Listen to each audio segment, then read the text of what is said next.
Salut les électros, aujourd'hui comment utiliser les bornes automatiques, les fameux Vago ou Wago, mais ça se dit Vago. Tout le monde appelle ces bornes de connexion Vago, le nom de la célèbre marque allemande créée en 1951 et les premières bornes Vago, bornes automatiques comme on les voit maintenant, elles ont été créées dans les années 70. Mais ça fait que depuis, on va dire, les années 90 où c'est très utilisé par les électriciens en France. Donc, dans cette vidéo, nous allons découvrir comment les utiliser, comment choisir les bornes Vago parmi toutes celles qu'on a sur l'écran. Et reste bien jusqu'à la fin de la vidéo, je te donne un code promo domomat.com. Pendant des décennies en électricité, on a utilisé les dominos électriques, donc ce qu'on appelle des sucres. Donc le problème c'était qu'il fallait visser, bien les visser mais pas trop non plus, parce que ça a tendance à se dévisser. Suivant le nombre de fils ou le diamètre des fils, il te fallait plusieurs diamètres aussi de bornes euh, de sucre. Donc voilà, c'était bien, mais pas pratique. Donc le progrès est passé par là. Et après, il y a eu les bornes automatiques. Donc les Vago, aujourd'hui, on va voir les bornes Vago, mais comme tu le vois à l'écran, il y a d'autres marques également. Là, c'est un Vago qui date d'il y a une quinzaine d'années. Comme tu le vois, là, c'est sur 5 fils. Donc, il ressemble assez au Vago actuel. Alors, le seul souci qu'il y avait sur ces Vagos, ils ne sont pas transparents, donc tu ne vois pas s'il est rentré à fond. Et aussi, l'autre souci, c'était au niveau du point de test, il était assez petit. Donc, s'il ne te restait pas de place ici pour tester directement ici, c'était pas bien pratique. Mais c'était quand même vachement mieux que les sucres. Après, t'as d'autres marques, tiens, je vais te montrer, là c'est sur des Capri, donc c'est le même procédé. Donc là c'est sur 4 trous, donc en couleur jaune. La rose c'est 2 trous, et tu vois, celle-ci, pareil, hein, elles sont transparentes, là 3 trous. Et si on regarde, bon, celles-ci elles sont à levier, c'est pas tout à fait pareil, mais t'es à peu près sur le même épaisseur, donc après.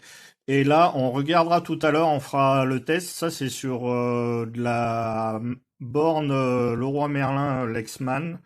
Donc, on va voir ce que ça donne comme borne. Donc, la première borne qu'on va regarder et étudier, c'est la borne Vago 222.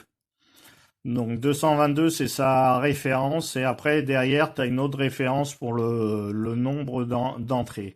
Donc là, tu vois 3 leviers pour 3 entrées. Donc, tu lèves comme ça, faut bien lever, elles sont assez dures. Voilà. D'ailleurs, faire attention, parce que alors ces bornes-là, les oranges à levier, elles sont mais copiées, t'en vois de partout, t'en trouves sur AliExpress, elles valent pas grand-chose, ou des marques no-name qui fleurissent un peu de partout, donc autant prendre de la marque, hein. Alors, tu vois, on va dénuder des fils, donc faut dénuder à peu près 1 cm. Donc tu verras, là, on voit pas très bien, mais sur les autres bornes, on voit un peu mieux. Donc là, t'as les références. Ici. Voilà. Et après, donc ici, là, je sais pas si on y voit bien, tu as la longueur pour dénuder ton fil. C'est 10 mm, donc c'est 10 mm maximum. Donc sur ces bornes 222, c'est entre 9 et 10 mm. Donc là, on est sur du fil 2,5. Donc tu rentres ta borne, hop, tu appuies, et là, tu vois, ta borne, elle ne sortira plus. Regarde, hop, je tire. Après, pareil, tu mets tes fils. Imaginons un jour, tu veux dépanner ou quelque chose, tu veux enlever que ce fil, t'es pas obligé de tout enlever comme un domino. Donc tu lèves, hop, et le fil il s'enlève. Donc ça, c'est la borne Wago 222. En épaisseur, tu es sur du 14,5 mm et 32 ampères maximum. Et tu peux utiliser du fil souple ou rigide sur ces bornes de 0,8 à 4 mm². Donc celles-ci, elles sont utilisées souvent dans les boîtes de dérivation parce qu'elles sont assez pratiques. Maintenant, autre borne de chez Wago, c'est celle-ci, les 2273. Celles-ci, tu vois, elles sont mais très très fines, hein. Elles font 0,7 mm si je me trompe pas. Donc par contre, celles-ci, elles sont minces, il n'y a pas de levier, hein, vu l'épaisseur que c'est. Là, pareil, tu vois à l'endroit jusqu'où tu peux mettre ton fil. Et pareil, tu as une indication pour dénuder. Mais ça va être quasiment tout le temps pareil. Donc là, tu mets ton fil. Hop, ton fil est mis. Ce qui change par rapport à une borne à levier, c'est que pour enlever ton fil, tu vas être obligé de tourner un petit peu et de tirer. Donc c'est la seule chose qui va changer. Par contre, cette borne, où elle est très pratique, ça va être dans les boîtes d'encastrement. Admettons, tu veux faire une dérivation sur une prise ou sur un interrupteur, ça ne prend pas de place derrière. Par rapport à une borne comme celle-ci, regarde, ça c'est la même à levier sur 3. Donc tu vois, elle fait quasi le double. Parlons pas de la première que je vous ai montrée, qui est spéciale boîte de dérive, tu vois, là, c'est multiplié par 3 l'épaisseur. Donc celle-ci, là, les 2273, elles sont très pratiques. Donc maintenant, on va avoir les bornes que moi je préfère et qui sont maintenant quasiment les plus utilisées par les électriciens. Donc c'est les bornes Wago 221. Donc comme tu peux le voir, pareil, système de levier un peu plus large, moins épaisse que celle-ci. Là, donc tu vois jusqu'à 32 ampères. Et là, sur le côté, tu vois ta longueur pour dénuder les fils. Donc là, tu peux aller jusqu'à 11 mm. Voilà. Et ces bornes Wago, elles résistent jusqu'à 85 degrés maximum en température ambiante. Contrairement à celle-ci, où ça va être du 40 degrés maximum. Donc, celles-ci, elles sont disponibles en 3, en 2. Là, tu vois, c'est des bornes 5. Et là, je te montrerai celle-ci, là. Tout à l'heure, elle est très pratique dans certains domaines.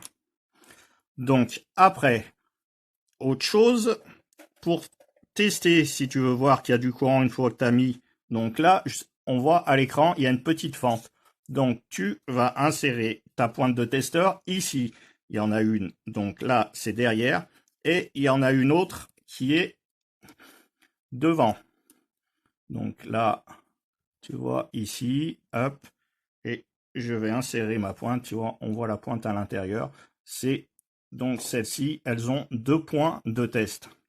Donc super pratique. Donc souple ou rigide.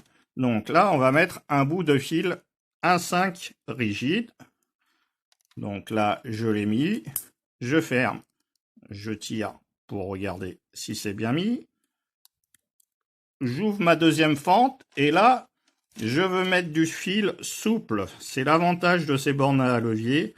Donc là, je mets mon fil souple. Hop, la borne, elle se referme et tu vois, ça tient très bien.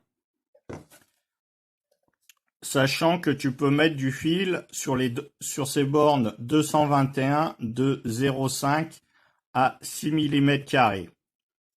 Donc tu vois, il y a un gros avantage sur ces bornes 221. Donc là, comme tu peux le voir, on voit les deux fils là. Donc le fil rigide, donc la longueur de dénudage elle est bonne. Et là tu vois le fil souple qui est bien écrasé sur le bornier. Donc après le même principe, hein, tu lèves si tu veux dépanner ou changer quelque chose. Et après, ton fil ou tes fils sont sortis. Donc ça, ça les 221, si tu as un chantier à faire, tu veux retaper ta maison, il te faut pas mal de bornes, que tu veux pas de sucre, je te recommande vraiment de mettre des bornes automatiques. Donc tu as ces bornes 221. Après, hein, comme je t'ai dit, tu as, d'autres marques, mais ce système à levier comme le 221, qui vont aussi bien, y a pas d'autres marques qui font des bornes aussi pratiques que les Vago 221. Après, tu as des bornes qui sont un peu moins chères, mais bon. Donc là, j'ai mis 4 fils sur une de 5 entrées. Donc tu vois, tu peux y aller. Je tire, ça ne bouge pas. Hop, je lève les 4 et tout sort. Donc voilà, ça c'était pour les bornes 221. Après, tu as celle-ci de borne 221. Tu vas me dire, celle-là, elle est un peu bizarre. Oui, en fait, à la base, elle est faite si tu as un fil qui est trop court. Donc tu arrives de là et tu rebranches d'ici. Tu vois, un fil d'un côté, un fil de l'autre. Ou rigide, ou souple. Ou d'un côté rigide et de l'autre souple. Hein. Alors, ça peut être pratique pour des luminaires ou des chauffages, convecteurs. Mais après, convecteur, autant utiliser des bornes comme ça de 2. Mais bon, ça peut être pratique suivant la place que tu as aussi. C'est toujours pareil. Mais dernièrement, j'ai trouvé une autre utilité pour ces bornes. C'est que dans ma voiture, je devais changer un autoradio dans ma nouvelle voiture et rien. L'ancien propriétaire avait tout modifié. Donc j'étais obligé de tout recabler. Les fils étaient trop courts. Du coup, j'ai utilisé ces bornes pour remettre une prise ISO et rallonger les fils. Donc 10 fois plus pratique que les sucres. Et en plus, dans un autoradio, voilà, à l'arrière d'un autoradio, tu n'as quasiment pas de place. Ça a été top. Donc ça, c'était les Vago. Donc, on va essayer maintenant ceux-là de borne automatique. Donc, je les ai pris à Leroy Merlin. C'est des Lexam. Je crois que c'est ça leur marque. Bon, là, tu peux voir, c'est quand même, il y a beaucoup de plastique. Le système à l'intérieur, c'est pas tout à fait pareil. Là, le point de test, il est ici. Donc, je vais mettre un fil, déjà, pour voir. Alors, fin du jeu. Eh ben, ça commence bien. Voilà. Eh ben, on peut dire que c'est un peu difficile à enfoncer. C'est pas le même système à l'intérieur. Forcément, Vago a des brevets, donc les autres peuvent pas copier le même système. Tu vois, là, on voit à l'intérieur, c'est vraiment pas pareil. Par contre, là, on va voir en enlevant le fil ce que ça donne. Ouf. Ouais, c'est un peu plus dur. Dernière chose pour les dominos, donc ce qu'on appelle les sucres. Donc si t'as que ça à la maison et que t'as juste une bricole à faire, donc petite astuce et petite grosse recommandation quand même. Quand tu mets tes fils, tu mets pas un fil de ce côté, un fil de ce côté, ça sera mal serré.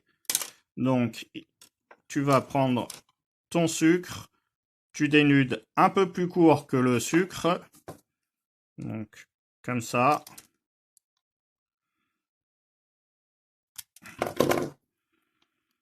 Et tu mets tous tes fils du même côté et tu serres les deux vis. Donc, ça sera tenu des deux côtés. Voilà, c'était la petite astuce.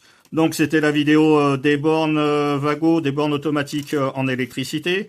Donc, toutes les bornes qu'on a vues dans la vidéo, je te mets les liens en description, les références, les autres marques que j'ai citées aussi.